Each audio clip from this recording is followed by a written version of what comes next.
ပီးမီးယားလိဂ်ပွဲစဉ်38ရဲ့ပွဲကောင်းတစ်ပွဲဖြစ်တဲ့ဆန်ဒါလန်အသင်းနဲ့ချက်စီအသင်းတို့ပွဲစဉ်မှာဆိုရင်ဆန်ဒါလန်အသင်းက 2-1 ဆိုတဲ့ရလဒ်နဲ့ထိုက်ထိုက်တန်တန်အနိုင်ရရှိခဲ့ပြီးတော့သူတို့အနေနဲ့ဒီနှစ်ဘောလုံးရာသီပြီးဆုံးသွားတဲ့အခါမှာပရီးမီးယားလိဂ်မှာအဆင့်9နဲ့ရပ်တည်ခဲ့ပြီးတော့ဥရောပဝင်ခွင့်တနေရာဖြစ်တဲ့ယူပါလိဂ်ဝင်ခွင့်ကိုတော့ထိုက်ထိုက်တန်တန်ရရှိခဲ့ပြီးဖြစ်ပါတယ်ဒီပွဲစဉ်မှာကတော့ပြောစရာဖြစ်တဲ့အချက်တွေကတော့အများကြီးပဲရှိတယ်လို့ပြောရမှာဖြစ်ပါတယ်ချက်စီးအသင်းအနေနဲ့ကသူတို့ရဲ့အဓိကပြိုင်ဘက်တွေရမှတ်တွေဆုံးရှုံးနေတဲ့အချိန်မှာသူတို့အနေနဲ့ဆန်ဒါလန်အသင်းကိုသာအနိုင်ရရှိခဲ့မယ်ဆိုရင်အဆင့်9နဲ့ဘောလုံးရာသီပြီးဆုံးပြီးတော့ဥရောပဝင်ခွင့်တနေရာဖြစ်တဲ့ယူပါလိဂ်ဝင်ခွင့်ကိုရရှိမှာဖြစ်ပါတယ်ဒါပေမဲ့ဒီပွဲစဉ်မှာဆိုလို့ရှိရင်ချက်စီးအသင်းရဲ့ကစားသမားတွေကလည်းတချို့အခြေအနေတွေမှာတော်တော်လေးကိုရုပ်ပေါက်ခဲ့တဲ့အခြေအနေမျိုးတွေဖြစ်ခဲ့ပြီးတော့အထူးသဖြင့်ကတော့ဒုတိယပိုင်းမှာဖိုဖန်နာအနေနဲ့မလိုလားအပ်ဖန်နဲ့အနီကတ်ကိုယူခဲ့တာဖြစ်တယ်ဒါကပဲအသင်းကိုရှုံးနိမ့်စေဖို့လမ်းကြောင်းတွေဖြစ်စီခဲ့တာပေါ့ဗျာဒီအနီကမတိုင်ခင်မှာတည်းကချက်စီးအသင်းဟာဆိုလို့ရှိရင်တော့ဒါက2-0ဆိုတဲ့ရလဒ်နဲ့ရှုံးနိမ့်နေခဲ့တာပွဲကစားချိန်56မိနစ်မှာခိုးမမရဲ့သွင်းကိုကြောင့်2-1ဆိုတဲ့ရလဒ်နဲ့ရှုံးနိမ့်နေတော့မယ်အဲ့အချိန်တွေမှာချက်စီးအသင်းကပြန်လာဖို့အတွက်အကောင်းဆုံးအချိန်တွေဖြစ်နေခဲ့ပြီးဒါပေမဲ့ဖိုဖန်နာရဲ့မလိုလားအပ်တဲ့အနီကပြစ်ဒဏ်ကနေပြီးတော့မှချက်စီးအသင်းအနေနဲ့ပြန်လာဖို့အတွက်ခက်ခဲသွားခဲ့တာဖြစ်ပါတယ်အဲ့တော့ချက်စီးအသင်းရဲ့အဓိကပြိုင်ဘက်တွေဖြစ်တဲ့ Bradford အသင်းဟာဆိုလို့ရှိရင်လည်းဒီလီဗာပူးအသင်းနဲ့ပွဲစဉ်မှာဆိုရင်1-1နဲ့တည်ကြထားတယ်ဒါအပြင် Bournemouth အသင်းဟာဆိုရင်လည်း Nottingham Forest အသင်းကို1-1နဲ့တည်ကြတယ်အဲ့လိုမျိုးဖြစ်နေတဲ့အချိန်နောက် Brighton အသင်းဟာဆိုလို့ရှိရင်လည်းအိမ်ကွင်းမှာပဲ Man U အသင်းကို3-0ဆိုတဲ့ရလဒ်နဲ့ရှုံးနိမ့်နေတာဒီလိုချင်းနေဖြစ်တဲ့အတွက်ချက်စီးအသင်းတို့ကတော့ဒါဟာတကယ်ကိုမဟာအခွင့်အရေးဖြစ်ပါတယ်ဒီလိုချင်းနေမျိုးမှာချက်စီးအသင်းကဆန်ဒါလန်အသင်းကိုသာအနိုင်ရရှိခဲ့မယ်ဆိုရင်သူတို့ကဒီနေ့ဘောလုံးရာသီပရီးမီးယားလိဂ်မှာအဆင့်9နဲ့ပြီးဆုံးသွားမှာအဆင့်9နဲ့ပြီးဆုံးသွားမယ်ရမှတ်55မှတ်နဲ့ပေါ့ဗျာနော်အဲ့တော့အဆင့်9နဲ့သာပြီးဆုံးခဲ့မယ်ဆိုလို့ရှိရင်သူတို့အနေနဲ့လာမယ့်နှစ်ဥရောပဝင်တနေရာဖြစ်တဲ့ယူပါလိဂ်ဝင်ဝင်ကိုရရှိမှာဖြစ်ပါတယ်ဒါပေမဲ့ပြောမယ်ဆိုတော့ဇာဗီအလွန်ဆိုအနေနဲ့ကတော့ပြည်တွင်းပြိုင်ပွဲတွေပဲကင်ဖို့အတွက်ဖြစ်လာခဲ့တယ်လို့ပြောရမှာပေါ့ဗျာနော်ချက်စီးအသင်းအနေနဲ့လာမယ့်နှစ်ဘောလုံးရာသီမှာဆိုလို့ရှိရင်နီးပြဇာဗီအလွန်ဆိုရဲ့လက်အောက်မှာဆိုလို့ရှိရင်တော့ပြည်တွင်းပြိုင်ပွဲတွေအတွက်ကိုပဲအဓိကအာရုံစိုက်ဖို့အတွက်အကောင်းဆုံးဖြစ်လာတယ်လို့ပဲပြောရမှာဖြစ်ပါတယ်ချက်စီးအသင်းအနေနဲ့ဒီပွဲစဉ်မှာ2-1ဆိုတဲ့ရလဒ်နဲ့ရှုံးနိမ့်ခဲ့တာဖြစ်တဲ့အတွက်ပရီးမီးယားလိဂ်ဘောလုံးရာသီ2025-2026ဘောလုံးရာသီပြီးဆုံးသွားတဲ့အချိန်မှာချက်စီးအသင်းအနေနဲ့ဒီနေ့ဘောလုံးရာသီ38ပွဲကစား14ပွဲအနိုင်ရရှိပြီးတော့10ပွဲတည်ကြပြီးတော့14ပွဲတိတိတောင်ရှုံးနိမ့်ခဲ့ပြီးတော့အဆင့်10မှာရမှတ်52မှတ်နဲ့ရပ်တည်နိုင်ခဲ့တာဖြစ်ပါတယ်အဲ့တော့သူတို့အနေနဲ့ဒီနေ့ဘောလုံးရာသီအဆင့်ရပ်တည်မှုကြောင့်ဥရောပဝင်တနေရာတွေကတော့လွဲချော်သွားခဲ့တာဖြစ်တယ်ကိုယ့်ရဲ့လက်ထဲမှာရှိနေတဲ့အခွင့်အရေးကိုလုံးဝနှမျောစရာကောင်းအောင်သူတို့အနေနဲ့လက်လွတ်ချခဲ့တာဖြစ်ပါတယ်ဆလန်နန်သိန်းနဲ့ပွဲစဉ်မှာသူတို့ကအနိုင်ရရှိဖို့ပဲလိုတာနိုင်လိုက်တယ်ဆိုရင်ဥရောပဝင်တနေရာတော့ကသူတို့ကမျှော်မှန်းလို့ရတဲ့အခြေအနေမျိုးမှာကိုယ့်ရဲ့လက်ထဲမှာရှိနေတဲ့ကံကြမ္မာကိုကိုယ်ပိုင်ကိုပဲရိုက်ချခဲ့တာဖြစ်ပါတယ်ဒီပွဲစဉ်မှာကတော့ပြောစရာဖြစ်ခဲ့တဲ့ခိုက်တက်နေရတော့ရှိတာပေါ့ဗျာအငင်းပွားစရာဖြစ်ခဲ့တဲ့ခိုက်တက်နေရတော့ရှိခဲ့တဲ့ပြိုင်ဘက်ကစားသမားရဲ့ဆန်နန်အသင်းရဲ့ကစားသမားရဲ့ပြစ်ဒဏ်ကျူးလွန်မှုတွေကအနီကပြစ်ဒဏ်လောက်ဖြစ်တင်ပေမဲ့လည်းကွင်းလယ်တိုင်ကနေပြီးတော့လေလူရှုခဲ့ပြီးတော့အဝါကတ်ပြခဲ့တဲ့အခြေအနေမျိုးတွေပေါ့ဗျာဒါတွေကတော့ပြောစရာဖြစ်ခဲ့တဲ့ဆိုပေမဲ့ဘောလုံးပွဲစဉ်ကပြီးသွားခဲ့ပြီတကယ်ကတော့ဆန်နန်အသင်းကလည်းတကယ်လည်းကောင်းခဲ့ပါတယ်အဲ့တော့ချက်စီးအသင်းကလည်းဒီပွဲစဉ်မှာကိုယ့်လက်ထဲမှာရှိနေတဲ့အခွင့်အရေးကိုတေးချာချာပိုင်နိုင်စုပ်ကန်ရမယ့်အခြေအနေမှာသူတို့ကလက်လွတ်ခဲ့တဲ့အခြေအနေကြောင့်ပဲရှုံးနိမ့်ခဲ့တာဒါအပြင်ဒီပထမပိုင်းမှာဆိုလို့ရှိရင်သူတို့ခွင့်ရေးတွေရရှိခဲ့တယ်ဗျလုံးဝကိုအပိုင်ခွင့်ရေးတွေရရှိခဲ့တာဖြစ်တယ်အဲ့ဒီအပိုင်ခွင့်ရေးတွေကိုလွဲချော်ခဲ့တာပြောမယ်ဆိုလို့ရှိရင်တော့အပိုင်ခွင့်ရေး2ကြိမ်လောက်ကိုပထမပိုင်းတွေကရရှိခဲ့တာအဲ့ဒါကိုလွဲချော်ခဲ့တာဖြစ်တဲ့အတွက်သူတို့အနေနဲ့ပေးဆက်ခဲ့ရလို့ပြောလို့ရတယ်ဒုတိယပိုင်းမှာဆိုလို့ရှိရင်တော့ဆန်လန်အသင်းရဲ့တယောက်အသာဖြစ်သွားတဲ့အခြေအနေမှာဖီယာပေးတိုက်စစ်စီမှုတွေအောက်မှာဒီထက်ပိုပြီးတော့ဂိုးမပေးရအောင်ပဲချက်စီးအသင်းအနေနဲ့ရုန်းကန်ခဲ့ရတဲ့အခြေအနေမျိုးဖြစ်ခဲ့တာပေါ့ဗျာနော်အဲ့တော့ဒီပွဲစဉ်မှာချက်စီးအသင်းအနေနဲ့ကလည်းတကယ်တမ်းကတော့လူစုံထုတ်ခဲ့တာပဲဗျအဲ့တော့လူစုံထုတ်ခဲ့ပြီးတော့မှပွဲကိုတေချာပြင်ဆင်ပြီးတော့ထိန်းချုပ်ခဲ့တယ်နောက်တန်း3ယောက်တန်းခံစစ်ပုံစံမျိုးနဲ့သူတို့ကစားခဲ့တယ်ဒီ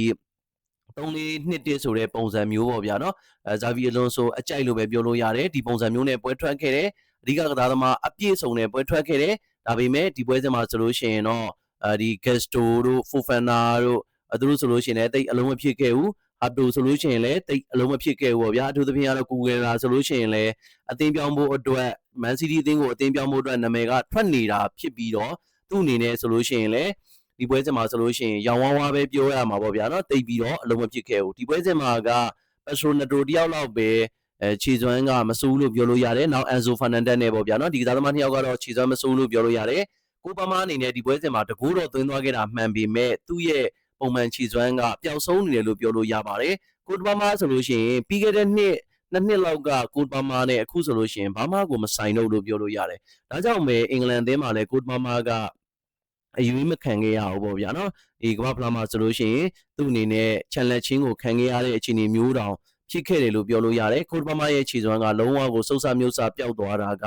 တကယ်ကိုနှမျောစရာကောင်းခဲ့ပါတယ်အဲ့တော့ချက်စီးသင်းအနေနဲ့ကဒီပွဲစဉ်မှာ line နဲ့ကတော့အပြည့်စုံထုတ်ခဲ့တယ်တစ်ဖက်ကပြိုင်မဲ့ဖြစ်တဲ့ဆန်နလန်သင်းကလည်းဒီပွဲစဉ်မှာအသင်းကောင်းဆောင်ဖြစ်တဲ့ဇာခါရဲ့ဥဆောင်မှုအောက်မှာကစားသမားတွေကလုံးဝကိုစီစီလုံးလုံးနဲ့အိမ်ကွင်းမှာအသင်းကြီးတစ်သင်းကိုအကောင်းဆုံးခံကန်ခဲ့တာဖြစ်ပြီးတော့သူတို့အနေနဲ့ကပြောမယ်ဆိုရင်တော့အိမ်ကွင်းမှာဆိုရင်ဆန်နလန်အသင်းကိုပြိုင်ဖို့ဆိုတာကအသင်းကြီးတွေအတွက်တော်တော်လေးခက်ခဲတယ်လို့ပြောရမှာဗျပြောမယ်ဆိုလို့ရှိရင်Manchester United အသင်းဆိုလို့ရှိရင်လည်းသူ့ရဲ့ကွင်းမှာသွားကန်တော့ဆိုလို့ရှိရင်ဂိုးသွင်းဖို့အတွက်တော်တော်ခက်ခဲခဲ့သလိုဆန်နလန်အသင်းရဲ့တိုက်စစ်စင်မှုတွေအောက်မှာစုပ်ဆမျိုးစပျောက်ပြီးတော့ဂိုးသမားကောင်းခဲ့လို့ဒါအဲ့ဒီပွဲစဉ်ကတည်ကြခဲ့တာဖြစ်တယ်ပြောမယ်ဆိုတော့ဆန်နလန်အသင်းရဲ့ကွင်းမှာကအ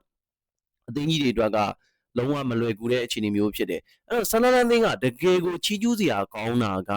ထက်ခါချီးကျူးတင်တာပေါ့ဗျာအဲ့ဒါကဘာလဲဆိုရင်ပြီးခဲ့တဲ့နှစ်တုန်းကချန်ပီယံရှစ်ကနေပြီးတော့တန်းတက်လာခဲ့တာပြောမယ်ဆိုလို့ရှိရင်တော့အာဆင်နယ်ကစားသမားဟောင်းဖြစ်တဲ့ဇာခါကိုခေါ်ခဲ့ပြီးတော့ဇာခါရဲ့ဥဆောင်မှုအောက်မှာဆန်နလန်အသင်းအနေနဲ့တော်တော်လေးကိုအလုပ်ပြစ်ခဲ့တယ်လို့ပြောလို့ရတယ်ပေါ့ဗျာလီဗာပူးစင်အသင်းကနေဇာခါကရောက်ရှိလာတယ်အဲ့ဒီကနေပြီးတော့မှဒီဇာခါရဲ့ဥဆောင်မှုအောက်နီးပြလည်းကောင်းခဲ့တာလည်းပါတယ်ပေါ့ဗျာအဲ့တော့ဇာခါရဲ့ဥဆောင်မှုအောက်မှာဆိုလို့ရှိရင်တော့အသင်းကတော်တော်လေးကိုစီစီလုံးလုံးနဲ့အသင်းကရုန်းကန်လာခဲ့တာကပြီးခဲ့တဲ့နှစ်တုန်းကချန်ပီယံရှစ်ကနေပြီးတော့ပရီးမီးယားလိဂ်ကိုရောက်တယ်ဒီနှစ်ဘောလုံးရာသီပရီးမီးယားလိဂ်ကိုရောက်ချင်းမှာပဲရလက်ပိုင်းတွေကတော်တော်လေးအားရစရာကောင်းခဲ့တာလို့ပြောလို့ရတယ်သူတို့အနေနဲ့ကဒီတန်တက်အသင်းတစ်သင်းရဲ့ခြေစွမ်းမာကျောမှုတွေကိုတည်တည်ချာချာပြနိုင်ခဲ့တယ်အဲ့လိုပြနိုင်ခဲ့ပြီးတော့အသင်းကြီးတော်တော်များများကိုလည်းအိမ်ကွင်းအဝေးကွင်းမရွေးတကယ်ကိုခြေစွာခဲ့တယ်လို့ပြောလို့ရပြီးတော့ဒီနှစ်ဘောလုံးရာသီမှာဆိုလို့ရှိရင်ဥရောပဝင်ဝင်တနေရာဖြစ်တဲ့ယူပါလိဝင်ဝင်ကိုတောင်ရရှိအောင်စွမ်းဆောင်ထားနိုင်ခဲ့တာဖြစ်တဲ့အတွက်ဒါတကယ်ကိုချီးကျူးရမှာဖြစ်တယ်ဒီနေရာမှာလိုအပ်နေတဲ့အပိုင်းလေးတစ်ခုကတော့သူတို့အနေနဲ့ကယူပါလိဝင်ဝင်ရရှိခဲ့ပြီဖြစ်တဲ့အတွက်အသင်းမှာလူစရင်လူအင်အားဖြည့်တင်းဖို့တော့လိုအပ်နေသေးတယ်လို့ပြောရမှာဒီလူအားနဲ့ကပရီးမီးယားလိဂ်ပွဲစဉ်တွေအတွက်ကတော့ပြည့်စုံတယ်လို့ပြောလို့ရပေမဲ့လည်းဥရောပပြိုင်ပွဲဖြစ်တဲ့ယူပါလိဂ်လိုမျိုးပြိုင်ပွဲကကြတော့ပြောမယ်ဆိုရင်အိမ်ကွင်းဝေးကွင်းကန်ရတဲ့အခြေအနေမျိုးတွေရှိတယ်ပွဲစဉ်တွေကဒီထက်ပိုပြီးတော့များလာမှာဖြစ်တယ်ဒါအပြင်ပိုပြီးတော့အခြေအနေဆိုးတာကဒီချန်ပီယံလိဂ်နဲ့ဒီယူပါလိဂ်ကဆိုလို့ရှိရင်တရက်နောက်ကျပြီးတော့မှကန်ရတဲ့ပွဲစဉ်ဖြစ်တဲ့အတွက်ဒီပွဲပြီးတာနဲ့ပရီးမီးယားလိဂ်ပွဲစဉ်ကဂျာထဲမှာတရက်ချာနှစ်ရက်ချာပဲပြန်ကန်ရတဲ့အခြေအနေမျိုးတွေကြောင့်ပွဲပန်းတဲ့တန်တွေခံရမှာအဝေးကွင်းသွားကန်ရတဲ့အခြေအနေဆိုလို့ရှိရင်လည်းတအားဝေးတဲ့နေရာတွေဆိုလို့ရှိရင်သူတို့အနေနဲ့ကစားသမားတွေကပွဲပန်းမှုတန်တွေခံရမယ်ပွဲဆက်များတဲ့တန်တွေကိုခံရမှာဖြစ်တဲ့အတွက်ဆလန်လန်အသင်းအနေနဲ့လာမယ့်နှစ်မှာဆိုလို့ရှိရင်တော့ကြိုပြီးတော့လူဝယ်ထားဖို့တော့လိုအပ်နေတာဖြစ်တယ်ပေါ့ဗျာဒါကတော့ဆလန်လန်အသင်းပေါ့အဲ့တော့ချက်စီအသင်းကတော့တကယ်ကိုနှမျောစရာကောင်းတယ်လို့ပြောရမှာဗျဒီပွဲစဉ်ကပေါ့နော်လာမယ့်နှစ်ဥရောပဝင်ဝင်တနေရာသာရှိမယ်ဆိုရင်ဇာဗီအလွန်ဆိုရဲ့စွမ်းဆောင်ရည်လည်းကောင်းကောင်းကြီးမြင်တွေ့ရမယ့်အခြေအနေမျိုးလည်းဖြစ်တယ်လို့ဒီချက်စီလိုမျိုးကြီးချောက်ကြီးတွေကအသင်းအနေနဲ့က